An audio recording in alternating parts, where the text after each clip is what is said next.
Good evening. Well, here we are. It's 8 o'clock and I'm here with a very special guest this evening. So who am I? My name's Anne-Marie. I'm a positivity clinical hypnotherapist and I'm a confidence life coach.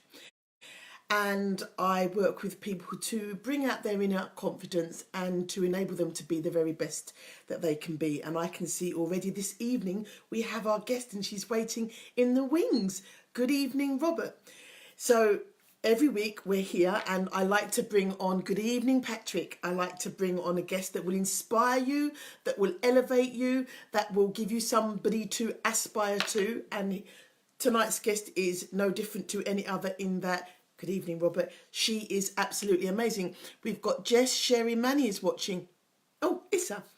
And so she's here this evening and she's going to give us some real nuggets of how she's used her ultimate confidence to become the very busy, savvy businesswoman that she is. And as you can see, I've come appropriately dressed this morning. I've come in my my work clothes because she is a businesswoman. I want to make sure that I'm presenting the best part, because that's part of being confident, is looking confident as well. So I've just invited her into the video. Here she is. Approve. Dun dun. She will be joining us. How are you all this evening? Thanks for tuning in, by the way, everybody. It's always good to see everybody. It's always good to see you, Patrick. Hope you are well. And the family, the children, lovely, the twins, the twinny boys. Oh no, why can't she get live? Let me see. Her invite is already sent. Oh no. She's still being added. You're being added as we speak, Mandy. It's telling me it's adding you. Why do we always have these technical problems when we've got super guests on? I don't know, but we always manage to get there in the end. This is exactly what happened with Tarini the last time she came on. But she persevered, because that's what ultimately confident people do. They persevere and then we make it.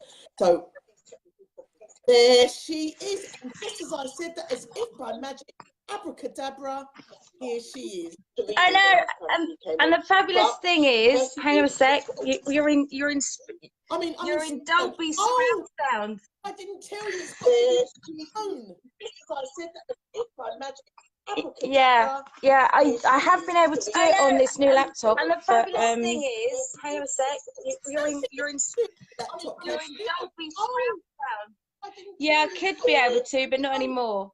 No, everybody, I've always done it, the Facebook Lives on the, I know, why didn't I tell you that? Because I knew you were a super savvy, smart businesswoman, and I thought, she'll know that. She won't need any coaching there. Just goes to show you. No, because as I just went live and told everybody, I don't work in the evenings, and I certainly don't work on a Monday night. I know. So I'm blessed and grateful. Thank you so much. And there's so many women. Good evening, Marcia. All of these ladies are, some of them are self-employed, and they're looking to get these fantastic super tips and hints and strategies of how to be uber. Not just, I didn't tell them ultimate confidence tonight, because that's just every show, but tonight it's uber. Uber confident. So I've introduced you briefly, but please, Mandy, tell us more about yourself and what you're doing now at the moment, please. Oh, wow. Actually, I was kind of taken back to the start as I was getting ready, because being me, I've been sat here ready for 15 minutes and made everything look nice, only for me to have to wedge the phone in front of the laptop. And I was just, as you do, and I was just talking to someone who's coming to a session I'm running in a couple of weeks' time. I'm doing a overwhelmed brain session for busy business owners, and well, actually, no, it's just for anybody really. And they said, I'm not like you. I can't remember how they worded it, but I'm not like you. I'm very shy and nervous. And I replied and told them the truth. Look, this Mandie Holgate is self-made completely. 15 years ago, one of the goals I set myself when I trained as a coach was to go in a coffee shop and drink a cup of coffee on my own. I couldn't even do that. I had no confidence at all. None. And so now here I sit slightly different surroundings. And I have 3 books, one which was published, I was asked to write by Pearson's, the country's UK non-fiction publishers. I've been to the House of Lords, I've been to Downing Street, I've run international female entrepreneur awards. My website is one of the top websites in the UK for female entrepreneurs, and I've just done all this stuff, and it's a bit like, tell us where you're at. And it's a bit it's a bit mad, isn't it? Yeah. So I'm in a very lucky position that I'm founded the Business Women's Network, as well as being a coach and speaker and trainer and writer and blogger and author. And as such, it's amazing really, because I could be 1 minute working with somebody who's lacking confidence and doesn't even have the confidence to leave the house. I'm not gonna chop her out of screen, because this is my baby. This is my baby. Sorry, she's staying. Okay, she's staying, because this is the real Mandie. And then the next minute, I could be working with the NHS's entrepreneurial program, or an international company, and it's all around the similar things. It's all about the stuff that goes on up here and how that impacts on our ability to be successful. And do you know what? A massive bit of that is hiding who we are. And I'm not going to hide who I am. Yeah. So my killer hound is live. I always say she was made by Jim Henson. She looks more like a Muppet than a dog. Do not adjust your sets. You know, and I hear what you're saying. You know, we do everybody has to wear a mask. And sometimes, you know, it is a case of fake it till you make it. But I want to ask you this question, because I was thinking about it myself today.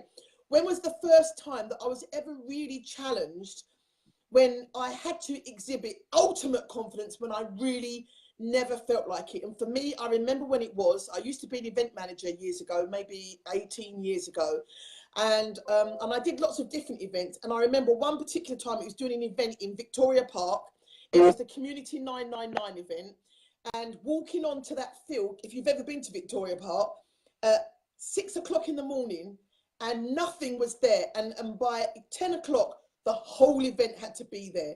And it was the first time that I'd ever done something that big. It was, you know, it was all the armed Army, Navy and Air Force. It was Community 999. And I just remember thinking, oh my gosh, how am I with my little map here of where everyone needs to go, how am I going to do this? You know, that defining moment when you think, if I don't do this, I'm never going to work again. So I don't have a choice. I'm here, I've got my boots on, got my kid in the car. This is going to happen.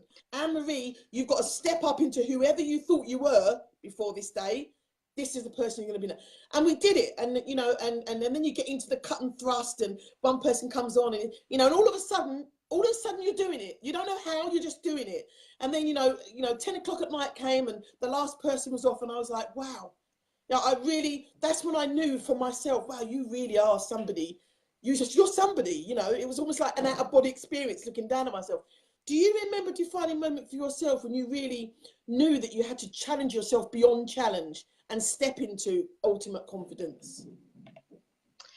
I think it's possibly a bit different for me to quite a few people, because I have quite a few health challenges which I didn't have years ago. Yeah, thinking back, I'd say to Mandie, you know, whatever you thought was tough, you really didn't know nothing.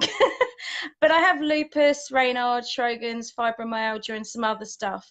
And as a result, I've had to change just every aspect of my life. And there's quite often times where I'm put on medication and things where I end up not looking like Mandie Holgate anymore. My hair's currently falling out quite a lot, and I'm getting quite chunky.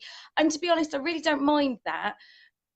It's part and parcel of being on the right medications and doing all the right things, all of the things put together that makes me well enough to be able to work and live.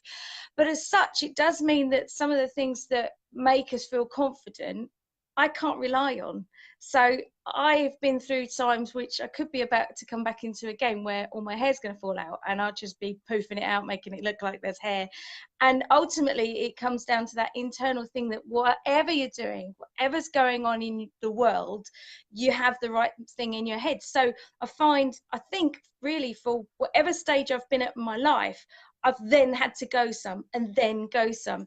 So for me recently, it's been that thing where you look in the mirror and you've gone from yeah, so I've gone from like a size 10, 12 going, you know, she's never going to win any medals for beauty, but she's not going to make everyone run down the street going, oh my God, what is it? You know? But I have had to get to that stage recent years where I literally do this thing where I kind of go, look, love, at the end of the day, you've stuck your makeup on, you've done your best. They've got to look at it, you haven't. and people, I haven't been able to rely on those things that we rely on to make us feel confident. Those I can trust in myself. I can trust in this. I've literally been in the situation where I've been rushed to hospital on a Friday night, looking like I'm having a heart attack. Been treated amazingly well by the NHS and on lots of drips and things. Thinking, you go in thinking it hurts a bit, and the next thing is there's all these doctors around you, and you think actually they think there's something wrong here. This is not good. But still, somehow on a Monday morning, yeah, I've got up and gone to work and done something that I've been absolutely worried to death, thinking I can't. You're little Mandie Holgate. You're little Mandie Holgate from Mersey Island. You don't do these things. And the next thing you do, you find yourself stepping up and going, yeah, no, I'm doing it. I'm doing this. This is happening. This is mine. I'm owning it. So, I mean, I can go back to the first time I did a speaking engagement. It was one of the world's top speakers and authors. And he said it was many years ago, and coaching wasn't as popular as it is now. And coaching was very much sports coach. Yeah. And he said, you're the first person I've ever met who's a coach that actually walks the walk and talks the talk, and I could trust you to change lives. And he put me on stage at one of his big success days in this beautiful posh hotel. And I can remember him saying, you're going to come and speak at one of my events. And I was like, yeah, go. Feel the fear. Yeah, great idea. See you there. Next thing I know, Mandie Holgate's gone, yeah, I'll do it. And I can remember looking around thinking, who said that? Because it couldn't have been me, because I was scared. I was petrified of public speaking, not a bit scared. I used to pretend to leave the room and, oh, quick, I've got a call, I've got to go, you know, all that. And he put me on this stage, and I can remember at the time thinking, what am I doing here? What am I doing? This is madness. And it just lit this fire in me that said to me, Mandie Holgate, you stand in front of an audience.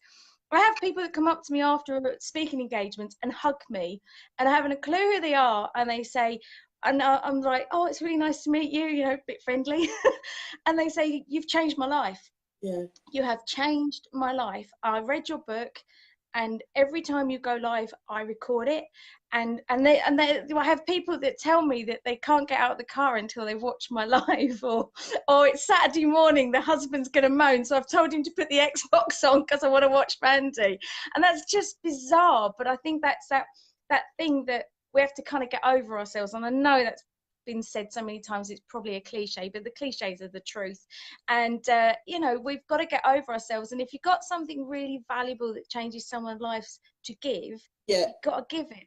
So ultimately, you just, wherever you're at, you just go a bit higher. Yeah, when you were saying about, you know, you didn't know when you define the ultimate confidence, but when I was listening to you, I'm hearing you. And someone asked the other day when I did a single parent event, you know, told us about being a single parent, and I said, but I'm not a single parent, because even though the definition, the society definition is I'm a single parent, I never ever can do anything without my team behind me. And you were saying there, I think this is something that does give you ultimate confidence, that you have got a massive team behind you. When I say your team, the people that, whoever, your husband who does this, or the person who looks after the dog, or the people that make sure that you're right at hospital, that whole team that moves you forward, that allows you to be Mandie Holgate, is massive in letting you recognise how confident you are, because these people believe in you. These people wouldn't do or couldn't do these things if they didn't have a belief in it was going to be worthwhile for you. Do you know what I mean? So sometimes it's just, sometimes if you can't define yourself, your confidence, it's other people that do that definition for you. And so I say, I'm married to the community. I'm married to the childminder. I'm married to all the people that make me work, that allow me to be me. But don't you think? But I think that's a really, really good point, because so many of my clients who sit before me think that there's some kind of God and they've got to do it all on their own. Nobody can help them. This is down to me. It is, but you know, actually, it's a saying that quite a few people put back at me, and I write about it in Fight the Fear.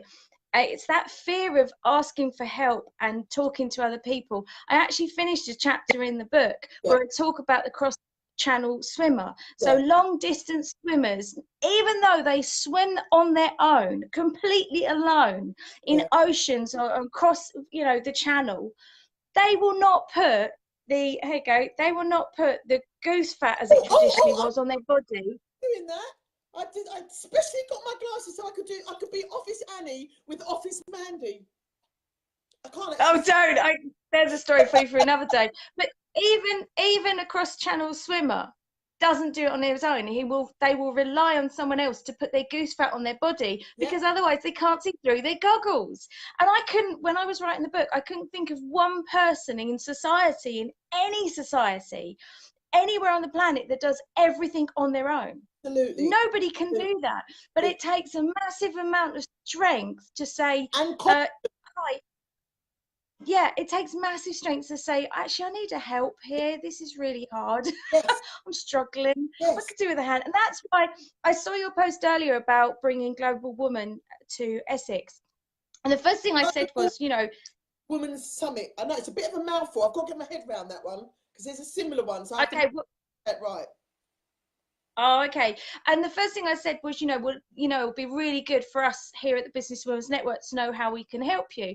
And so often I've heard people say to me, you do the same as us. And do you know what? I could sit and listen to 100 coaches and love and be inspired and motivated by every single one, and everyone would give me Yeah, something unique to me. And yeah, that's why I think there's enough room for everybody, which I know I do this all the time on my videos, but I honestly believe we have to come from this place of love. And all this, like, there's not enough room, and no, you can either come with us, you can come with, no, that's ultimate confidence, that you yeah, just genuinely yeah, love and really go out your way to go, right, how can I help you? What is it you need? Where yeah, do I get involved? What do I do to help you? And I yeah, think when we come away from that sense of scarcity, yeah. we can make a real difference in this world. But again, that comes down to a confidence to say that, Absolutely. this. I had someone say to me, I'm not coming to your events anymore because there's someone else there that does what I do.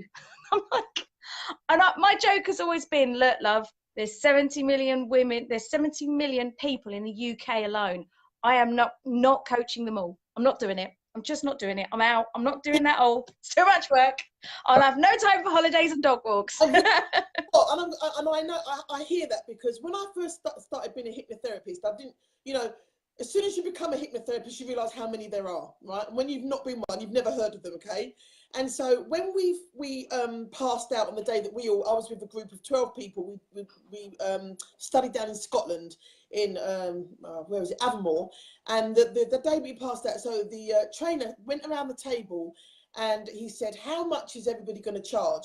And I was really nervous. You know, the social worker was sitting next to me, so she obviously said, you know, really low. And the business guy was over there, two guys from the city, and they went really high.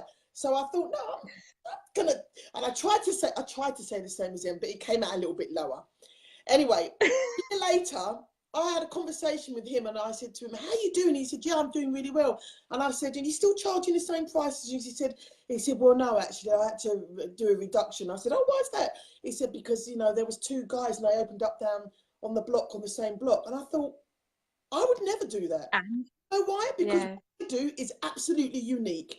And I have such faith in what I give and the transformations that I've seen. If you're coming to me, you're coming to me because I'm Anne Marie and I can give you what I can give you.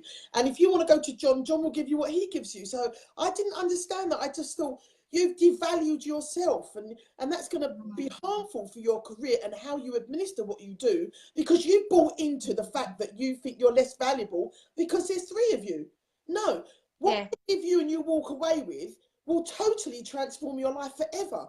And that's going to be totally personal to you. It's not what John did, it's what I did for you. And that's invaluable for you. That's our transaction. Do you know what I mean?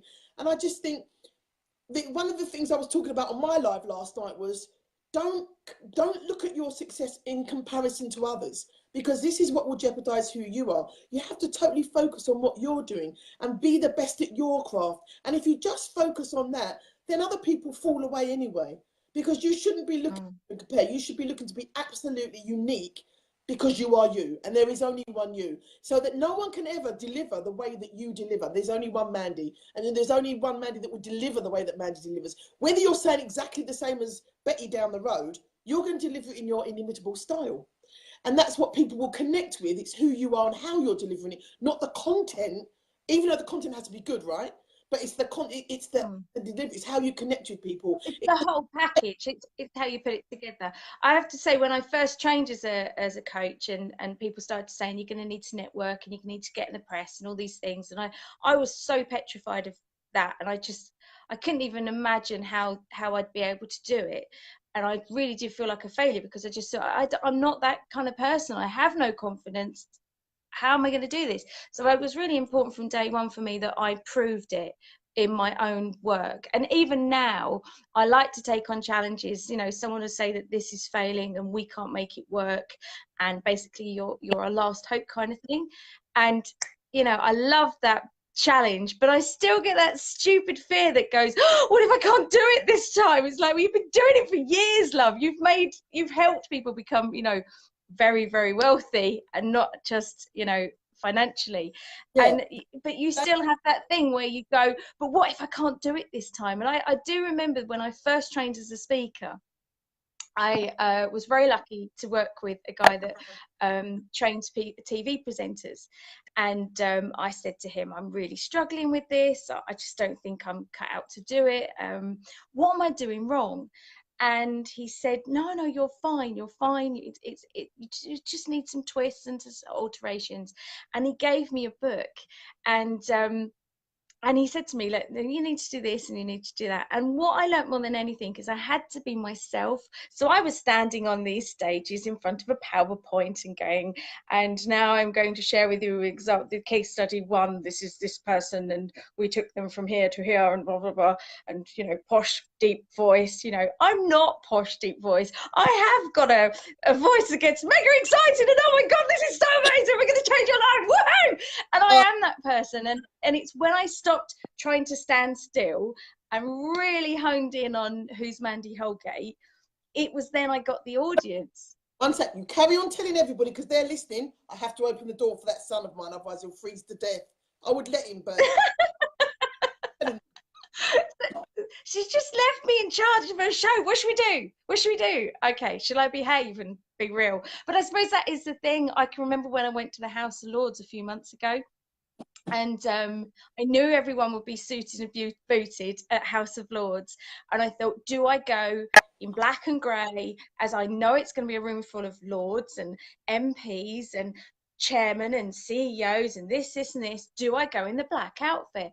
And I like white jackets. I wear white jackets. They make you look slimmer, whatever size you're wearing. Slimmer. Oh, I must try that one.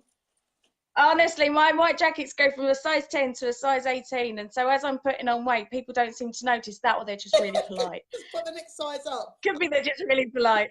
And I got the white jacket and I've got the black outfit, and there is my favourite pink satin skirt. That skirt is my... Okay, I love Sarah Jessica Parker and Sex in the City. And it's my Sex in the City skirt, and you see her down the side of the bus and she's like, go girl, I'm doing it. And that's my skirt, and that's one of those things that I will wear that says, yeah, Mandie Holgate, you can do this. And I hung the two skirts up, the black one or the satin pink one, the smart official MP grown up woman, or the Sarah Jessica Parker mad as a box of frogs Mandie Holgate. And I realised the only skirt I could wear was the pink one. I had to be Mandie Holgate, because I tell everyone else on the planet, get out there and be you. Stop trying to be everybody else. The amount of times I will have a client sit before me and say to me things like, you know, I do so-and-so. Is that normal? I don't know what's normal. Have you looked who you're talking to? There isn't a single person on this planet that's normal. We're all unique. We're all amazing. We're all original. And it's when we choose our own pink skirt. Oh, that's a blog. I'll write that. When we choose our own pink skirt moment, we're able to go, no, this is me. And I tell you what, if you don't like it, you know exactly what you can do. Yeah. Because there's billions of us on this planet. You really don't have to engage with me if you don't like me. But again, that comes back to confidence, It doesn't it? It does. has Uber that inner confidence Hey, to say, for people that are I'm here doing who my best. say hello to you, you've got so many people on. They're saying there, hello. Lawrence Lowney is saying hello, Mandie. Oh, Lawrence, Lawrence, he's lovely. He was the first guy to ever tell me off. No, the second or third guy to ever tell me off in business, what? because yeah, he told me off years ago because he followed me down. He heard I was speaking at an event. I think it was in London, and he second or third guy to ever hang on. I'm gonna see if I can spot all your lovely comments. There's so And many. yeah, She says, sorry, Mandie, I've got to go. I wish I had more time, but I don't right now. Replay. That's what she needs to know about the replay. Robert is giving us so Lawrence, any comments. Robert does tune in a lot. What's his latest one? He says, sorry for the mini book, but that was the moment that the confidence what had been building up within him, the confidence that had been building up within me manifested itself. Go back to the comments, Mandie, when you see afterwards, because he's written a whole lovely long book for you. This is still something I that will I'm go not at back ease and with. have a read. That's what he's saying. Hang on, is this Robert Brooker? Is this Robert Brooker? Yes. I'm just having a read. Yes. Okay. He still suffers with anxiety. So does he still suffer from anxiety? He does. He lives in America, and okay. That would be a reason to go. Yeah. Sorry, go on, Mandie. I was just going to say. Well, I mean, I haven't said about this, but one of the reasons I trained as a coach is because 15 years ago, I had a severe mental health illness that nearly killed me. I was very, very ill. I wanted to have electroconvulsive therapy. We'd done all the drugs. There was nothing left. And I did try to kill myself twice. Thankfully, I was unlucky. Hopefully, the kidneys will recover because they're kind of playing up at the moment. But I was very lucky to survive, and I trained as a coach, and I learned more about the power of the brain. Having had lupus, I've had to adjust the way I do things my whole life, and it's always been mind over matter. You know, the pain will not stop me from doing anything. Yeah. So when I got asked to write the book, it was just one of the proudest moments of my life. I've always wanted to be a writer. Yeah. And always wanted to be a published author. But off the back of the book was originally aimed at the business world. So it was originally called Fight the Fear, How to Beat Your Negative Mindset and Win at Work. But WH Smith's, a UK book shop, they got interested in the book and they said, would you change it to Win in Life? And one of the things that I think of all the things I've ever achieved in my life, the only thing bigger is my kids and my husband, my relationship with my husband, is the fact that book, I get messages every week of my life from somebody saying, Mandie, I've just read Fight the Fear and my 30 years of anxiety have gone. And the most amazing stories, there's a lovely one. In fact, I never thought I'd have a little chihuahua. I always have a real dog. Sorry, Holly, but she's not a real dog. And I had a message at the start of this year from a lady who'd suffered from severe bullying, had a very tough life, was in her 30s, and basically the phobias and the anxiety she was suffering meant she had no quality of life. And I gave her chapter 2 of my book, which I'm not supposed to do, but she just said, put something on Facebook, and I've become very empathic about what's going on. And I just said, look, I'm not supposed to do this. Have this on me. Don't tell everyone. Nobody tell anyone. I will get in trouble. Shh. And I got a message a few months later. It's all right. It's fine. It's all right. Just don't tell any us. Pearsons will never know. And I got a message from a few months later saying, I bought your book. I read it. And it's got rid of my acrophobia. I didn't even know what that was. I had to look that up. And I am now doing a world record Chihuahua party. Couldn't even work, couldn't leave the house. And now here she was having a world record Chihuahua party with people coming from 40 countries. Over 800 people this August went down to Cornwall for a Chihuahua party. So as mad as that is, how amazing that I get these messages from people saying that their anxiety and all those bad demons in their head have been got rid of because of that book. Yeah. So yeah, I'm really honoured. I used to have anxiety. So Thanks for you keeping it. just, mate, you just that when you just shared that story, when we're talking about ultimate confidence, sometimes we don't recognize in ourselves the things that are really magnificent because we're so used to being survivors and we're so used to just doing the next thing and overcoming the next thing and overcoming the next thing. And I know with your illness, that must feel like that constantly sometimes. But when you just speak Mm, about the fact that you suffered with your mental health and that there were two, and you really, Mandie, sometimes you just have to stand still in that because you glossed over it so quickly. But to me, having suffered from mental health problems myself, that's the ultimate confidence. You know that, to choose life over death, because it's so easy sometimes to step out and step away and say, I just got to give up. I just can't do it anymore. I just can't do it anymore. And to make that ultimate choice to say, even this situation that I'm in, with how soul destroying, and there doesn't seem to be any way out, and I can't even see a way out, and yet I'm going to have to choose to keep going, is to me huge. And I mm. can remember those times when it was just so dark, and I really did. I wish, you know, I think, say to myself, I wish I had the guts to have taken my life at that point. But that was because I was thinking as a weak person. But it's actually stronger and braver and more confident to say, you know what, I'm staying here. I'm staying here, because to take your life takes you away from it, or you don't have to try anymore. To stay here in the midst. I tried very hard. In fact, one of the stories I tell on the stage is about how I woke up from one of my overdoses, and I was on a lot of medication, nearly as much as I am on now. I have a bag like this of drugs. I have a lot of them. And I always joke about these things. You have Some doctors seem to not like it, but this is where I deal with it. And I woke up from taking an overdose. My husband was still asleep. My kids were still asleep. And I looked at the floor and I saw the floor was covered in little bits of silver, you know, where I've popped them all, literally popped them all. And the floor was covered. And I woke up.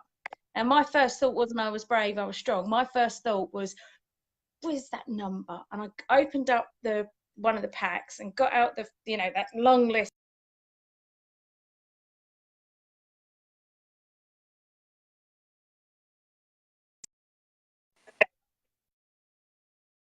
Excuse me, this is false advertising. This clearly states I will die if I take this, and I didn't. So this is false advertising. I was furious, the absolutely livid. confidence, Andy, and you've just taken all my tears away. But And that's the thing. But see, I so one of the things I did, actually, I've had a really awful year. Of my 45 years on this life, on this planet, I would say this is one of the hardest years of my life. It's harder than the year I tried to kill myself. Yeah, I've had a very, very, very awful personal life. I've had to overcome a lot of adversity, a lot of really awful, horrible things that you wouldn't want to see it put in anyone's life. In fact, I've got friends and clients who cry when I tell them about stuff, and I think they're more upset than I am. And it's not because I'm not upset, it's just I've processed it.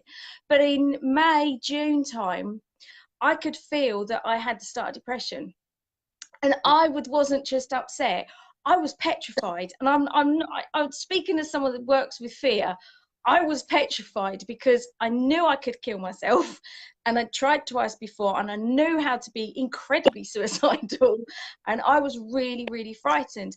And for about 3 weeks, I hid in my house. I shut the curtains. Nobody knew. You can be very clever with what you share on social media so that nobody has a clue what's going on. But what I did was I took a very brave, stupid, foolish, clever decision. I don't know what it was. I think it was clever, actually. And I don't mean clever as in smart ass. I mean clever as in the most sensible thing I could do. Was I went live and I told everyone. And I really worried that going live and saying, hi, yes, Mrs. can fix your world and make everything better and brighter, has depression and is sick. And I was suffering from anxiety. I was scared to leave the house. I could feel proper anxiety every time I had a speaking engagement. I was like, God, it's like the first blooming one. This is awful. But I just went live and I told everybody. And the amount of people that said, you've made me step up, because bloody hell, Mandie Holgate, if you can do with 4 autoimmune diseases, depression, and I think it did put a lot of pressure on me, because it made me even more like, I've really got to do this. But then Yeah, if I couldn't, I was literally going live and going, can't do it, guys, can't do it. And that's ultimate confidence, that I absolutely. don't shy away from who I am. I don't shy away from what's going on in our heads, and we have to be honest about it. People often say to me, it's not allowed to be sad. You are allowed to be sad. You're allowed to be angry. You're allowed to be fed up. You're allowed to be cross. You're allowed to be any of these emotions that does this face, as long as you work out why they're there, Yeah, process them, and knock them off. yeah. And so, they're part and parcel of being happy, aren't they? So yes. So I do hope you're all right, Robert, and you've got a good job. I will have a good read later. Because one of the things I notice more and more is, obviously I was a nursery manager for like 12 years. And the thing that I notice most about a lot of parents nowadays, they won't allow their children to cry. They just won't. As soon as they cry, what do you need? What do you need? Get the bottle, get this, get that. And I go, they're moaning because they want to moan. They need to know what the sound of their own voice sounds like when they're miserable. If you don't know what it feels like to be miserable, how are you going to know when you're happy? We are so in tune with gratifying ourselves and satisfying ourselves all the time to be happy. That in itself is a huge pressure anyway. And so for you to just turn that on its head and say, you know what, I'm actually going to be unhappy. I feel unhappy, and I'm going to share that, because and like you said, the reason why people come back and they say to you, thank you for allowing me to give myself permission to be unhappy, because shit's happened to me, because so many people, they have to live. We talked about this at the top of the program, living with the mask, feeling that you've got to be this person to make everybody else happy except for yourself. That is such a huge pressure. Who's that? There's so many people tuning in, Mandie. They're saying wonderful things for you. And again, just Oh, Pia. Hi, lovely Pia. Hi, JJ. Oh, I get told off for calling her JJ. Her name now is Josephine, her daughter. yeah, Sorry. I do actually have people watch all my shows, and it's quite funny, and I feel very, very lucky. but I think, again, just by being honest and open, it doesn't detract from you. It actually adds to you. It adds to the person that you are. It adds to the full 360-degree roundness of who you are, because people need to see real. People need to know that super fantastic, savvy businesswoman Mandie is actually also human. And therefore, when I'm struggling in my business and I feel that I've got to do everything the right way, but said that she couldn't cope. So I think I'm allowed to say that I can't cope as well. You're a beacon for that. And myself, people tell me the same thing. I come on and I do Facebook Lives, and if something moves me, I will cry, and I don't feel no way about it. I don't feel embarrassed, because I'm human, and that's who I am. And people can resonate with you more because they know you give people permission to be their real selves by being your real Yeah, self. a lot of people say that I give them permission, actually, to feel and to process and to move forward. And I think you're right. I think there's so much pressure on children. My children are coming up to 15 and 17, and I've never had to go into school for my kids being naughty or anything, but I actually got in touch with the school, and everything was, according to the school, going fabulously. But I just said to one of the teachers at my son's school, you realize you have a duty of care to his mental health. And this woman said to me, well, we only see him for 10 minutes a day. I said, you see this child for 10 minutes a day. This person gets a meal with me every day of his life, which I know that not everybody does that, but that's very important to me, that we have that time where, offload at mum, dump it on mum. Oh, and she said this, and he did this, then they gave us this homework, and okay, and we go, okay, but not all kids get that. And I just remember saying, I want to speak to the head of this school. I'm sorry, I'm not satisfied. And my son actually agreed to it. He said, no, you can come in. They are putting so much pressure on us. These are 17-year-old children. I didn't have a clue what I wanted to do at 17. Oh, yes, I do. I wanted to go down the pub with my boyfriend. I didn't want to take on the world. I didn't want to write books. I was hoping I'd pass my GCSEs and my A levels, but that was about it. And I just think there's too much pressure on everyone's got to have the solutions. Everyone's got to be perfect. Mm. I do muck around an awful lot, and I do this thing where I do the, oh, hashtag check me out, hashtag life's perfect, hashtag love me, hashtag, hashtag, hashtag. And it's mucking around. But all joking aside, there is too much of these influencers that are trying to make out life's, doesn't have dust, spiders, or barking dogs. We've Oh, all got it, yeah, and the thing is, if we don't talk about it, these are the people that end up having awful things happen in their life that they can't process, yeah, because they've put such a veneer on everything yeah. that no one knows And it's, who they are and what they're trying to get through. do you know what, today, my daughter, she's 13, we're at this pressured age, and one of her friends sent me a friend request. She won't like me saying this, I don't care though. One of her friends sent me a friend request, so I pressed accept, and then I looked through her pictures. Yeah, I know, I did that. I looked through her pictures, and then there was one picture of her on a really beautiful beach, so I said, oh, hi, where are you? That was it. And then today she rang me from school. She said, oh my gosh, Mum, did you really do that? And I said, sorry, what happened? She went, you commented on my friend's page. And I said, oh yeah, yeah. Yeah, no, that is so. You said, where are you? And I went, oh my God. I said, where are you? I said, and she went, listen, she didn't just like you for you to say things. She just like, that's what we do. Our age, we just like you. We don't want you to say anything, no, Mum. But that's fine. You'll be allowed, because my children, I've been in the press now, national level, 10 years. So at the start, the only pictures you'd ever see of my children was either the back of their head a long way away, or like the Daily Mail or the Times or whatever. That's the only picture you ever saw of them. And then as they've got older, I've asked permission and said, can I share photos? And if you look back over the years, there's not many that I've been allowed to share. Well, now I'm allowed. Last June, we went on holiday and we took up my son's girlfriend, and we were allowed to share photos. It was quite Oh, exciting. But I've got this new stage now where my daughter hasn't got one copy of my book. She has about 4. And they disappeared to school, and all of her mates read it. If they're having a bad time, oh, they have my book. hey. So now they You're, all connect with me. But you, I have that situation. Yeah, I had the situation where they're wanting to connect with me, and I'm like, so am I allowed to talk to these ones?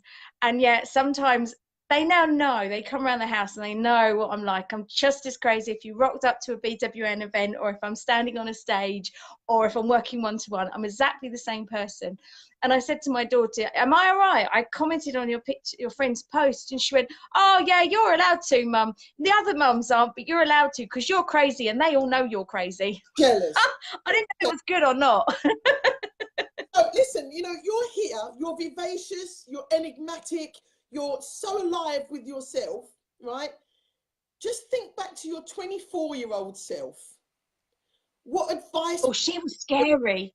Yeah, No, she was advice would scary. you give yourself to your 24-year-old self that was going through all of that? What advice would you give her? No, she was scary as hell. No one, Yeah. see, yeah, no, 24-year-old Mandie, yeah, she was a word that rhymes with witch. Ooh. In Ooh. fact, I was that bad, and I'm not in a bad way, but I was, well, having grown up in business for over 20 years, it's still that situation where women are witches and men are bosses. And so I was one of the youngest female body shop managers in the car trade. I always do this because people always just think I was talking about body shop as in the products, but in the automotive industry. And as such, at 24, I was in charge of between 20 to 30 men, telling them what to do every day of the week, sending them up and down the country, out to car accidents. We had to deal with some pretty tough stuff as well. And if I just took your car away from you for 2 days and then you discovered it's 3 weeks, imagine the kind of stress we were dealing with every day. Mm-hmm. So at 24, I was a bit of a bitch because, but I was that person that held it all together, and everyone else will be saying, oh my God, this has gone wrong, and there's a bumper and it's still in Japan and the car's supposed to go in front of me. What are we going to do? And I'd be like, right, do you have a solution? Then shut the hell up while I try and work out what that solution is. So I was this person. Wow. But I was too tough. if I was speaking to Mandie Holgate from that age, I'd say, Mandie, you're too damn tough and you're trying to take over the world on your own. Yes, you have Andy Holgate, and I still have Andy Holgate, and that is the best thing ever, hence that smile. Yeah, and we've just had a week's holiday. Uh, but I was too tough, and I had to be a bloke, and not just a bloke like a bloke. I had to be tougher, harder, more rock solid. I was heavily pregnant with my son, and I had, I think, about 7 hours maternity leave. I was due to have 2 days, and then he was supposed to turn up. No, I was literally like that. I was like, great, thanks for that. I just rocked being pregnant. I waited for so long. I was ready. I did what I wanted. Too hard on yourself, because that's also a pressure. If you're, it can go either way, can't it? So if you were too excessively hard on yourself, what gave you the ultimate confidence to say to yourself, you know what, be kinder to yourself? How did you get that confidence to say that to yourself? Because it is a pressure, that environment that you were in, to do the best, to be the best, to be the ball breaker, get everything done. Everyone's got to be scared of you and under your control. That takes, it's hard to become the nice, soft person after that, because of the expectation upon you. So again, we're talking about ultimate confidence in the other way. Now I don't want to be that person. I want to back off from that person. How do I do that without losing all of my prestige or my credibility? Two things. Well, I'm going to save everyone a lot of time. Don't do it my way, because that was a really stupid way. The way I learned to stop trying to be superhero, super confident, I'm allowed kryptonite.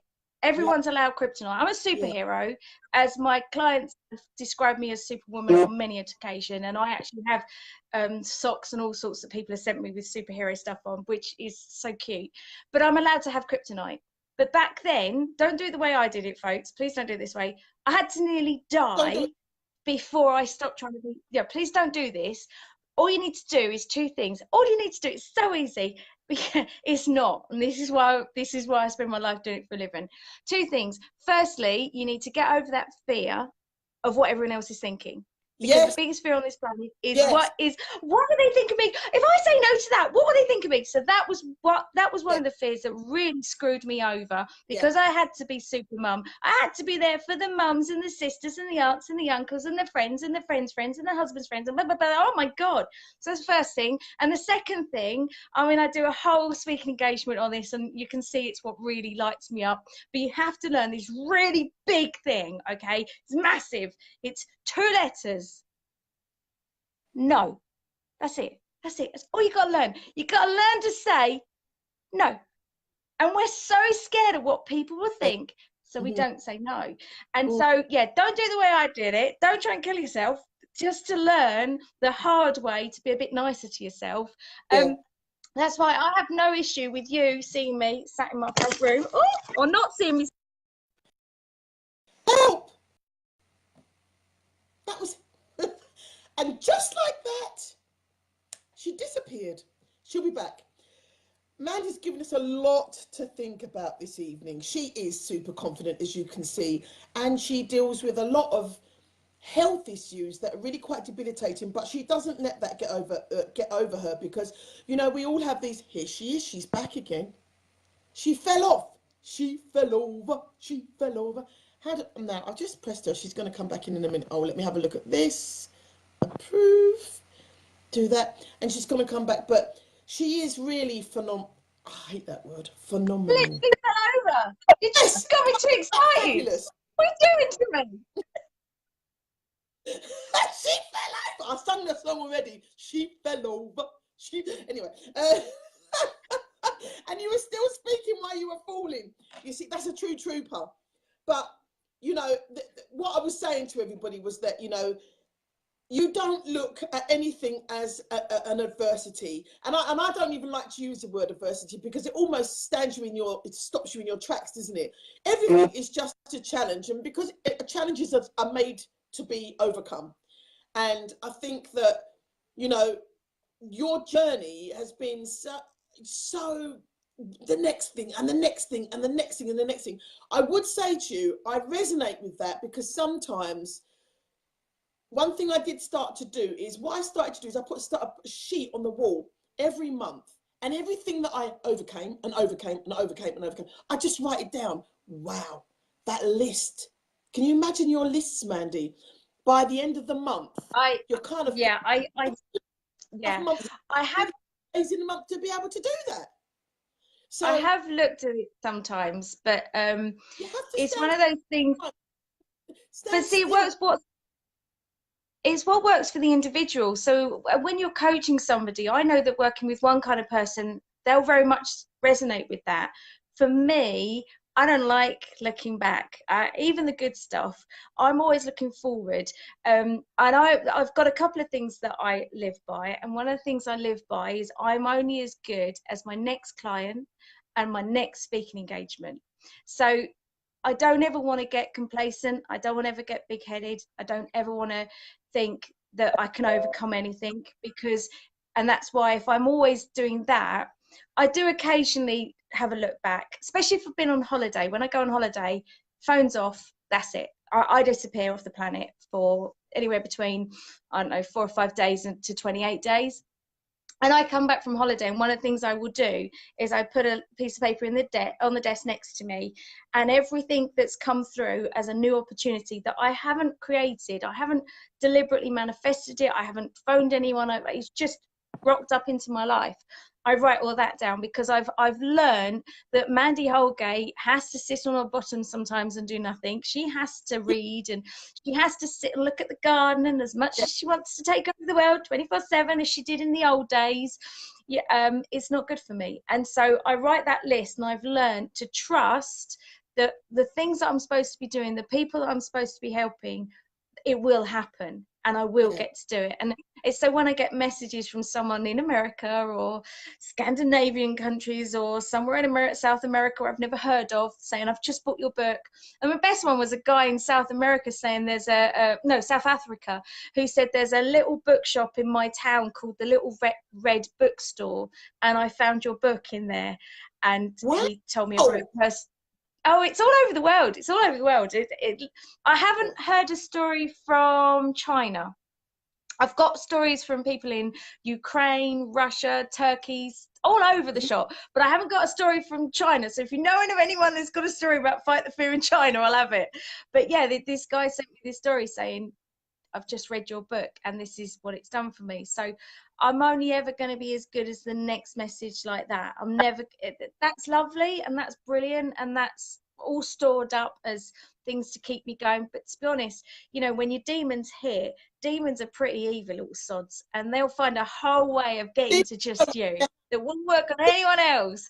So Yeah. we have to have our own things. And for me, it's about sit down, Mandie, watch Grey's Anatomy and Walking Dead, chill out, it's all going to be good, it'll all work out. But ultimately behind it, I do have goals, I do have plans, I do have focus, I do have beliefs, I do know my values.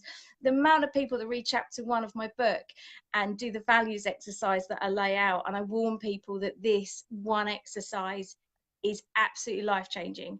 And I heard of a client who's been using it on her clients in a very unique way, and she was saying that she'd managed to get people, her clients, to get their people to engage in a whole new way they'd never even considered, because it really makes your brain think on a very deep level. So it's amazingly fun.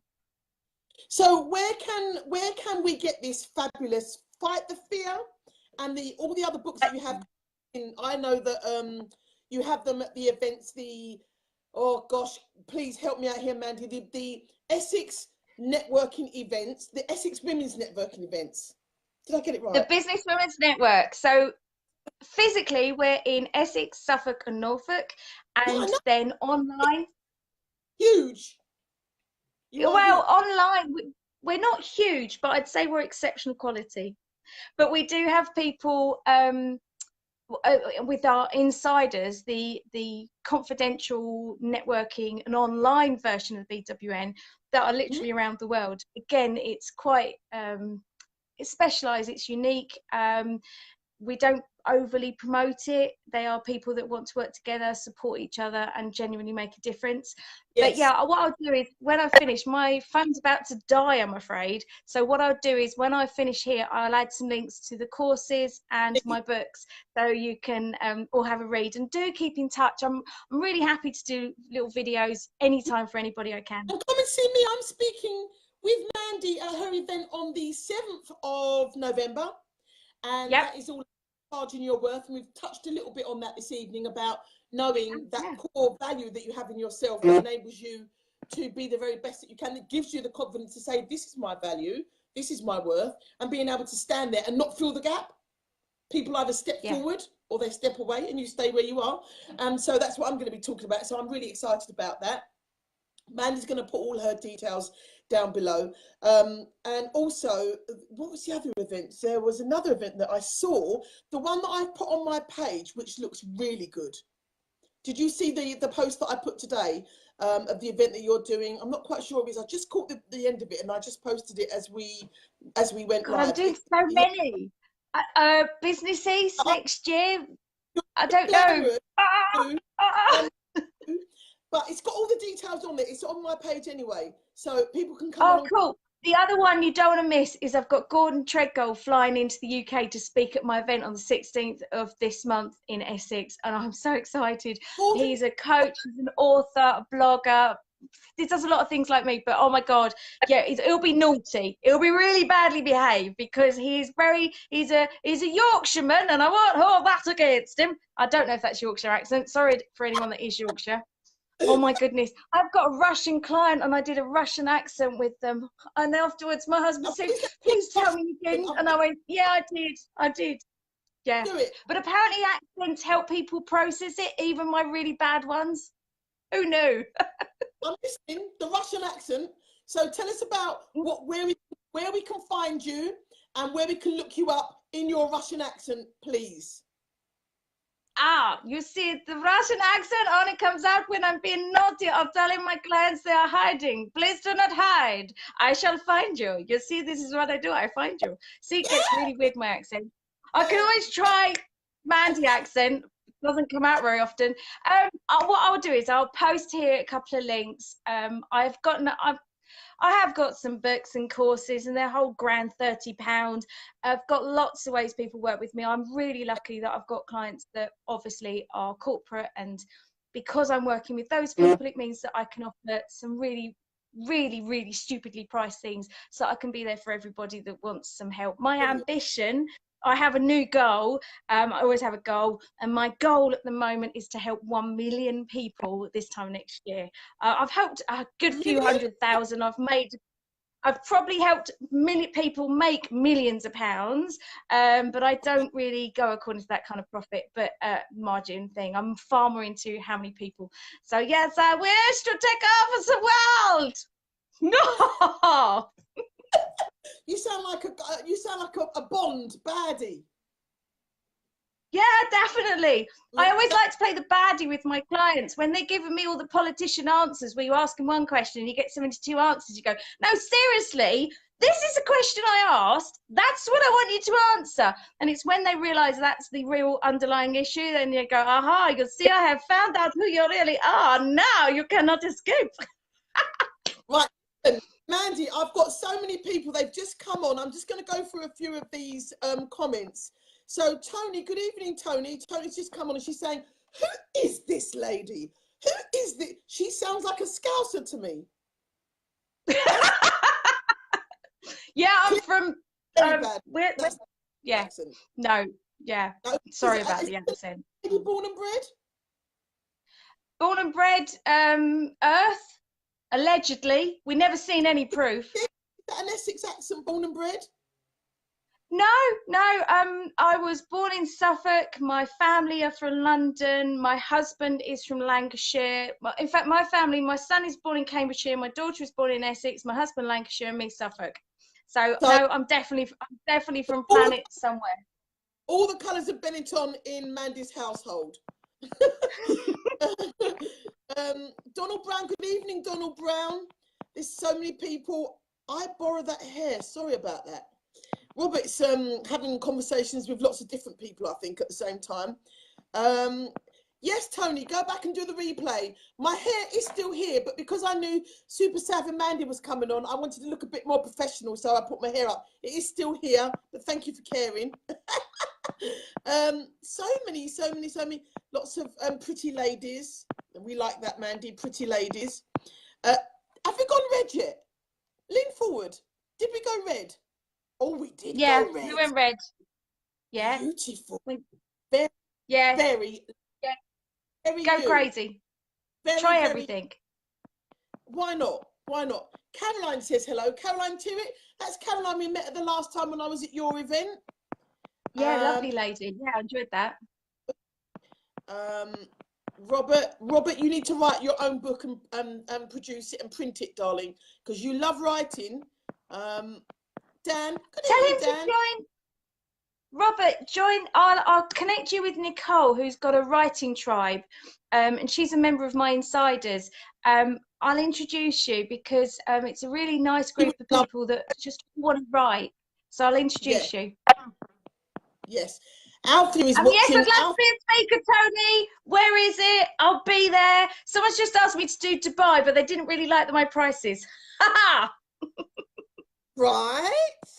Alfie is here. Oh. Alfie is a lady that she works with young people who want to go into business, and you'd be a fantastic person to speak at Alfie's event. Actually, she had an event last week, and I went along and did the confidence. How confidence makes a difference for you in business, because some of the businesses there, Mandie, I have to say, I was really impressed. There was a young girl, and she'd had a few issues at school, and what she'd done is she'd stayed at home and she'd worked on herself, and she started this cake making business. Beautiful cake she made. And what I was really impressed about was she did she did your elevator pitch, and the flavors that this girl was talking about, peanut butter and raspberry, and she sold it to me. I said, she's going to be really good in business. So it's really good when they can hear someone like you, because, you know, it's quite daunting when you go into as a young person. Do you know what I mean? Sure. She's gone. She's gone. She's going to do some yoga. She's stretching. She's jumping up and down. What's she doing? She's frozen. Not even as in the film Frozen. She just stepped away. That's what happens when you do live TV. Things just evolve. So anyway, I want to say good evening to everybody. Thank you, Lisa Marie. Lisa, how are you, darling? I haven't spoken, heard, or new nursery that you're at. Anne-Marie Holman, gosh, Anne-Marie, I remember Anne-Marie Holman. I remember when you were like 3. You're big now. I think you've got a horse. I'm not sure. I'm just going back over some of the comments and see who's here. Pia, I don't think that actually Mandie meant to go off then, but she rolled off the bed. She did a big stretch. She did a big yoga move, and then she kind of fell off. So I don't really know what happened there. She's probably gonna, you know, do that thing in a little anyway. So hope you got lots of lovely information about that. I hope that you are all feeling that, you know what, nothing can hold me back from what I want to do, because you see that you listen to Mandie and you think to yourself, well, my gosh, if I think I've got something that's holding me back, have a listen to what she's got holding her back. And she doesn't let any of it hold her back. She's so powerful when you go and see her live. And do you know what I like about her? We are quite similar in that, you know those people that feel so pressured to be perfect, and when they're doing a presentation or they're doing a Facebook Live, and, you know, if they do one thing, you know, we are human. If I was having a conversation with any of you in the street now, and I said something wrong, you know, I wouldn't walk out and go, oh, do you know what, I just want to go back down the street and walk up to you again and start this conversation again because I just messed up and I feel really embarrassed. You just wouldn't do that. It's only the same. And once you get over yourself and worrying, isn't that the number one thing that Mandie said? Do not worry about what anyone else thinks of you. Just keep on your purposeful path. She said what was number 2. She had the 2 things that you should abide by. Number 1 is don't worry what other people say. And number 2, what was it? Pardon? What was it? 2 letters? Do you remember? Just say, if any of you remember the 1980s, and if you remember Grange Hill, it was what, Zamo. Battery may have died, Very good, Althea. Making a cup of tea, I reckon. Saucy. Anyway, the two letters. Go on. I want to see if anyone remembers it. The two letters that... sorry, Anne-Marie, the phone has died. Oh, Althea, you spooky young lady. She said, that's the universe's way of saying, I will have to come back again soon. Isn't that fantastic? Ladies, I want to tell you, before we wrap up, because look, I'm actually on time. Yummy! I have got some amazing guests coming up within the next couple of weeks. I have to tell you. Do you want me to tell you? Robert, do you want to know? Yes? Do you? Do you? Oh, yes, Robert, the two letters were no. Well done. You're listening to go to the top of the class. But let me tell you about some of the amazing guests I've got coming up next week. Next week, I have on... I'm really, really excited because as this program's gone on and people have started listening more, they've decided, oh, I think I might like to get involved with that. I might like to go and see me. So I'm going to tell you. So next week, now, I demand this. Everybody needs to be wearing a cocktail dress. I'm going to be looking up. In fact, I might even randomly bring some people on to check you are wearing your cocktail dresses. I'm going to have a glass of champagne here. I absolutely am. I won't be drunk on duty, but I will have a glass of champagne here. I will be wearing my evening gown and I will be wearing my jewels because I have Marissa, Mandie said, and she's living in the Mersey Island, which means the signal dies even when the sexy laptop this time of the day. Sorry, no problem. Stretch too far. Well, Tony, please, if you're coming next week, Robert. Ooh, Robert, you could be in your tuxedo. Yes, Robert. Ooh. Oh, I do like a man in a tuxedo. Sorry. Focus. Ladies will be wearing evening wear, and men will be wearing tuxedos and jewels, and we will have the fabulous Marissa Demoro. She's an opera singer. I'm going to put some links in over the week that you can actually hear what she does. She did this one where she sings in Pancras Station. Can you imagine the acoustics? Hello, Mr. Bond. Thank you, Tony. The acoustics in Pancras Station. It was beautiful. She's coming on and she's going to sing, and we're all going to do cocktails, darling. So she's coming on next Sunday, and then so you're not going to get me by myself next week. Oh, shame! I hear you all say. I don't know how do I look like. I don't know if I like the look of garter belts, says Robert. Robert, it's not about you, darling. It's about me. So you just get yourself your little tuxedo on and turn up. All right? Thank you. And on Monday, we have... Oh, do you remember Alexa? Do you remember the twins? Freddie and Max that didn't get to come on last time and they really, really wanted to. Do you remember them? They're coming on next Monday. And they're going to tell you, Freddie's going to tell you about his story of working with me and how it changed his life. It's going to be a tearjerker. I will be crying. In fact, I've had another tearjerker tonight, and I've got another little boy coming on who's done some amazing work with me, and he's going to be coming on in a couple of weeks. You'll love him. His name's Ben. You'll love him. Oh, so, and then the week after that, it gets a bit... The week after that, on Sunday the 11th, we have the fabulous, the inimitable, the just calm and peaceful and serene Santella. I called him today, Santella the fella with a complexion like Nutella. I made that up. I know, I'm so sorry. He's coming on and he's so beautiful. He's so just like...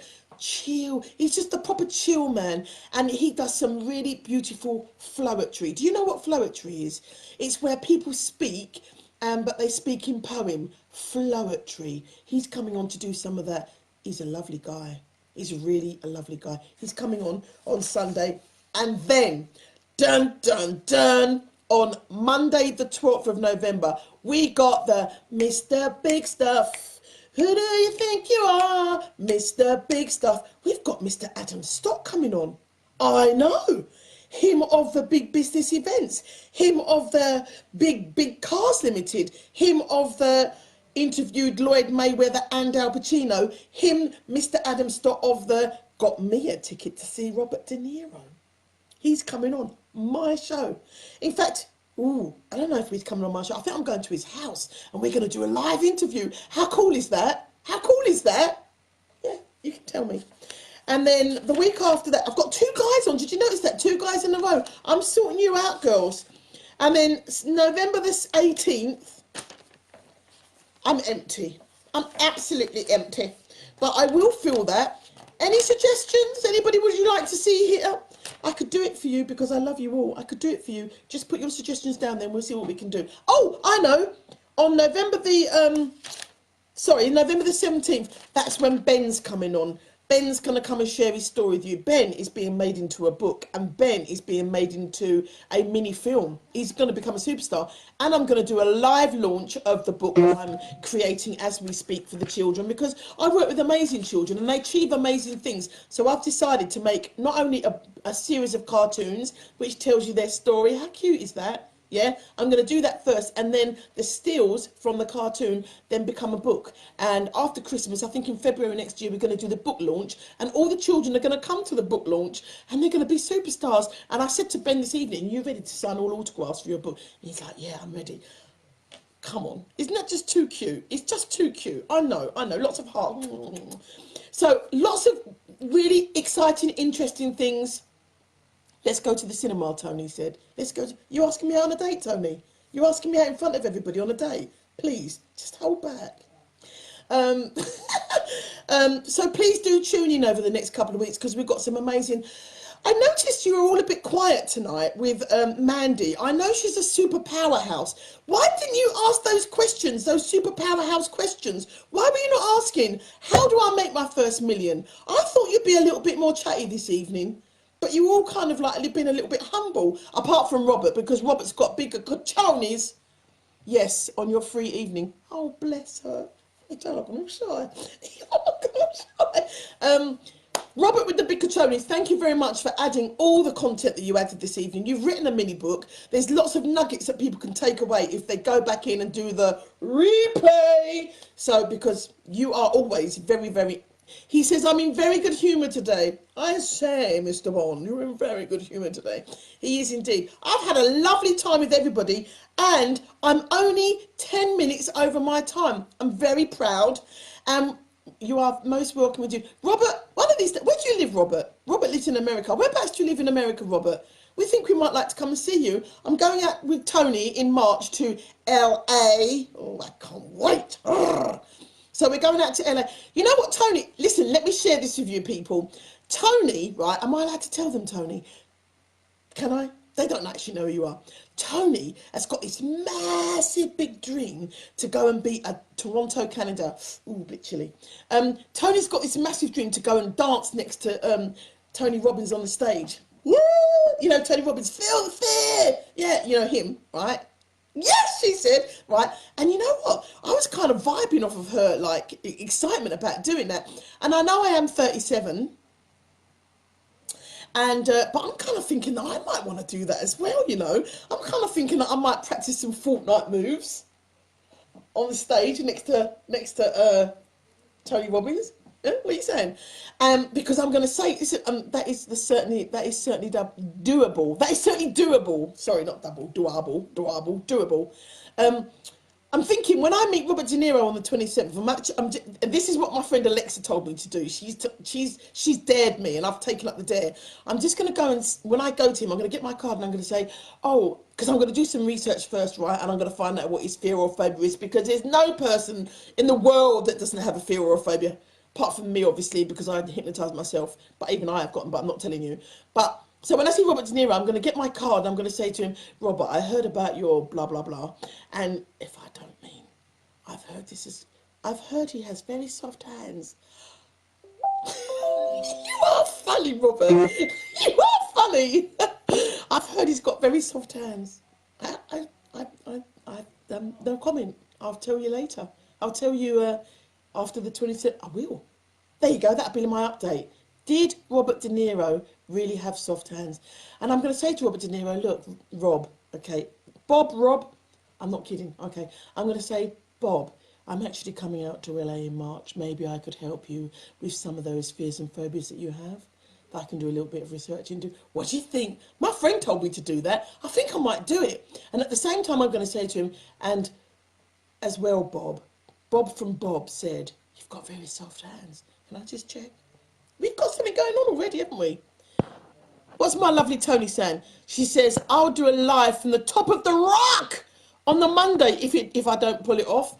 She's going to do a... Tony, I don't even know why you said if I don't pull it off.